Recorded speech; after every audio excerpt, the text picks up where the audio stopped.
کہ جیسے ہی یہ ذی الحج کا مہینہ داخل ہوتا ہے تو سب سے پہلے ہمارے لیے حکم کیا ہے؟ سب سے پہلے ہمارے لیے حکم کیا ہے؟ ہم نے کیا کرنا ہے؟ حضور صلی اللہ علیہ وسلم نے فرمایا کہ جیسے ہی ذی الحج کا یہ مہینہ داخل ہو تو جس نے قربانی کرنی ہو وہ سب سے پہلے اپنے ناخن اور بال نہ کاٹے۔ اس کا اہتمام ذی الحج سے پہلے ہونا چاہیے، اس کا اہتمام ذی الحج سے پہلے ہونا چاہیے۔ ذی الحج کے ان 10 دنوں میں ان چیزوں سے اجتناب کرنا چاہیے، ان چیزوں سے رکنا چاہیے۔ یہ کوئی فرض واجب نہیں ہے، مستحب ہے، حضور اکرم صلی اللہ علیہ وسلم نے اس کا حکم فرمایا ہے۔ تو پہلا حکم ہماری طرف جو متوجہ ہوتا ہے وہ بال اور ناخن نہ کاٹنے کا حکم ہے۔ اب سوال یہ پیدا ہوتا ہے کہ یار یہ تو ایک عجیب و غریب حکم ہے، اس کی ہمیں سمجھ نہیں آتی، یہ کون سا طریقہ ہے کہ بال بھی نہ کاٹو ناخن بھی نہ کاٹو؟ ہمارے معاشرے میں تو اس کو عجیب سمجھا جاتا ہے، جس کے بال بڑے ہوں، جس کے ناخن بڑے ہوں، اس کو تو کہا جاتا ہے کہ بھئی تمہاری مہربانی جا کر کٹنگ کروا کے آ جاؤ، جا کر جناب آپ صفائی کر کے آ جائیں، ناخن وغیرہ کاٹ کے آ جائیں۔ تو یہ ایک بظاہر ایک عجیب و غریب حکم لگتا ہے اللہ تعالیٰ کی طرف سے، اس کی مصلحت سمجھ میں نہیں آتی۔ یاد رکھیں کہ اللہ تعالیٰ نے بال اور ناخن نہ کاٹنے کا حکم اس لیے دیا ہے کہ ایسے موقع پر حج کا ایک عظیم فریضہ سر انجام دیا جا رہا ہوتا ہے، اور حاجی چونکہ احرام میں ہوتا ہے اور احرام کی حالت میں بہت سی چیزوں کی ممانعت ہوتی ہے۔ مثال کے طور پر احرام کی حالت میں سلا ہوا کپڑا نہیں پہن سکتے، احرام کی حالت میں ٹوپی نہیں پہن سکتے، احرام کی حالت میں چہرہ نہیں ڈھک سکتے، ہاں بھئی احرام کی حالت میں بند جوتی نہیں پہن سکتے، اور اسی طریقے سے احرام کی حالت میں خوشبو نہیں لگا سکتے۔ جہاں بہت سی پابندیاں ہیں وہاں ایک پابندی یہ بھی ہے کہ آپ احرام کی حالت میں بال بھی نہیں کاٹ سکتے اور ناخن بھی نہیں کاٹ سکتے۔ تو اب حضور صلی اللہ علیہ وسلم نے دوسرے لوگوں کو بھی بال اور ناخن نہ کاٹنے کا حکم کیوں فرمایا ہے؟ وہ اس لیے فرمایا ہے کہ کسی طریقے سے تمہاری مشابہت ان حاجیوں کے ساتھ ہو جائے۔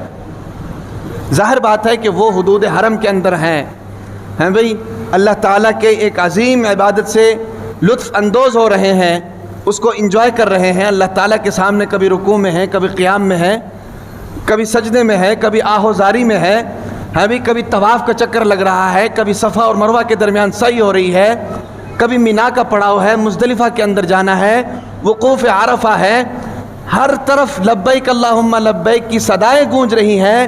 تو ان اعمال اور افعال میں جو برکات ان کے اوپر نازل ہو رہی ہیں، جو رحمتیں اللہ تعالیٰ کی طرف سے ان کے اوپر نازل ہو رہی ہیں، حضور اکرم صلی اللہ علیہ وسلم نے یہ حکم اس لیے فرمایا کہ ان رحمتوں کا نزول آپ کے اوپر بھی ہو جائے، ان برکتوں کا نزول آپ کے اوپر بھی ہو جائے۔ ویسے بھی اللہ تعالیٰ کی رحمت تو بہانے ڈھونڈتی ہے، بھئی اللہ تعالیٰ کی رحمت تو بہانے ڈھونڈتی ہے کہ کسی نہ کسی طریقے سے میرا یہ بندہ جو ہے میری رحمت کا حقدار ہو جائے، میری رحمت اس کے اوپر نازل ہو جائے۔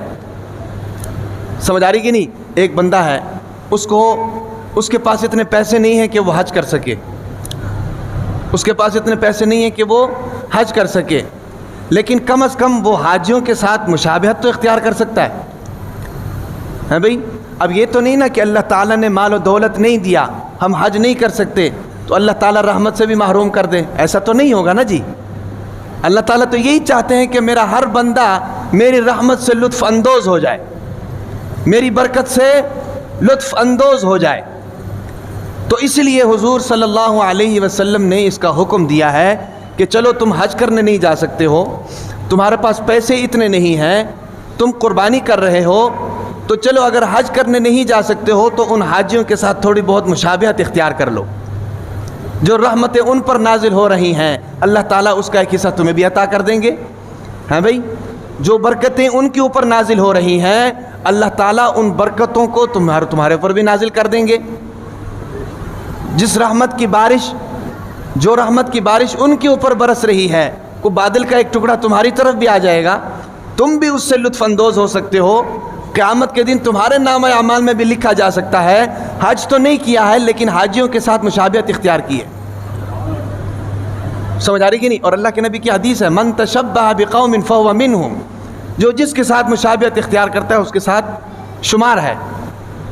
سمجھ آ رہی کہ نہیں؟ اور اس کا ایک اور بہت بڑا فائدہ یہ ہوتا ہے کہ بعض مرتبہ اللہ تعالیٰ کو کوئی عمل پسند آ جاتا ہے بھائی.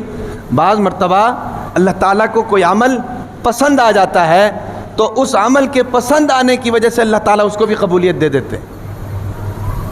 اس کو بھی قبولیت دے دیتے ہیں. ایک مرتبہ ایسا ہوا کہ حضرت موسیٰ علیہ السلام کے زمانے میں بارش نہیں ہوئی. بڑا عرصہ ہو گیا بارش نہیں ہوئی. تو اب ساری قوم جمع ہو گئی. جمع ہو کر موسیٰ علیہ السلام کے پاس آئی کہ موسیٰ بارش نہیں ہو رہی, کچھ کرنا چاہیے. موسیٰ علیہ السلام ساری قوم کو لے کر میدان میں آ گئے. میدان میں آ کر دعائیں کی, یا اللہ آپ کے بندے یہاں پر جمع ہیں, بارش نہیں ہو رہی, بارش کے منتظر ہیں, یا اللہ اپنی طرف سے رحمت کی بارش کا نزول فرما. تو موسیٰ علیہ السلام پر وحی آئی کہ تمہارے درمیان ایک ایسا گناہگار بندہ ہے کہ جس کی وجہ سے بارش نہیں ہو رہی. وہ گناہگار بندہ اگر نکل جائے تو تمہاری دعا قبول ہے. اب موسیٰ علیہ السلام تو ویسے ہی بڑے جلالی پیغمبر تھے, اللہ تعالیٰ کے اولو العزم پیغمبر تھے. انہوں نے اعلان کر دیا کہ کون ہے جو ہمارے درمیان ایسا ہے جس کی وجہ سے, جس کی نحوست کی وجہ سے بارش نہیں ہو رہی.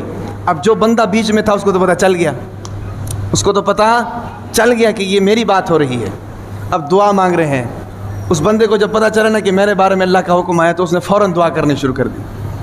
یا اللہ آج تک تو نے میرے گناہوں کے اوپر پردہ ڈالے رکھا, آج تک تو نے میرے گناہوں کے اوپر پردہ ڈالے رکھا, اور آج بھی میرے گناہوں کے اوپر پردہ ڈال. میں توبہ کرتا ہوں کہ آئندہ تمہاری کوئی نافرمانی نہیں کروں گا. فوراً بارش شروع ہو گئی, فوراً بارش شروع ہو گئی. اب موسیٰ علیہ السلام حیران کہ کوئی نکلا بھی نہیں, بارش بھی شروع ہو گئی. پوچھا یا اللہ یہ کیا ماجرا ہے؟ فرمایا کہ میرا ایک گناہگار بندہ تھا, جب تک میری اور اس کی ناراضگی تھی بارش نہیں ہو رہی تھی. آج اس نے میرے ساتھ صلح کی ہے اور آج بارش بھی اسی کی وجہ سے ہو رہی ہے. سمجھ آ رہی ہے؟ تو کوئی ادا اللہ تعالیٰ کو پسند آ جاتی ہے. تو یہ مشابہت جو ہے نا جی, اس کا اہتمام ہونا چاہیے. جو پہلا حکم ہماری طرف متوجہ ہوتا ہے ذی الحج کا جب مہینہ شروع ہوتا ہے وہ یہ ہے کہ اپنے ناخن اور بال نہ کاٹیں جب تک آپ قربانی نہیں کرتے. قربانی کے بعد پھر آپ کٹنگ کروائیں, ناخن جناب کاٹیں, سارا کچھ کروائیں. تو پہلا حکم اس وقت ہماری طرف یہ متوجہ ہوا ہے. آج یکم ذی الحج ہے, جس نے نہیں کاٹے ہیں وہ نہ کاٹے, جس نے قربانی کرنی ہے.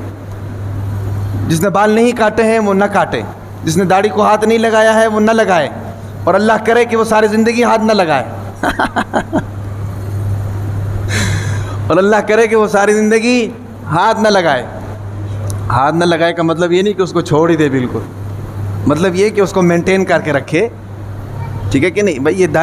یہ داڑھی کو ہاتھ نہ لگایا کریں, وہ ٹھیک ہے, داڑھی واجب ہے, تمام پیغمبروں نے رکھی ہے. ٹھیک ہے نا جی؟ پہلے تو کافر بھی داڑھی کے ساتھ ہوا کرتے تھے. وہ ٹھیک ہے کہ اللہ تعالیٰ کا حکم ہے, نبی کی سنت ہے, لیکن مردانگی کی بھی یہی علامت ہے. مردانگی کی بھی یہی علامت ہے. سمجھ آ رہی کہ نہیں بھائی؟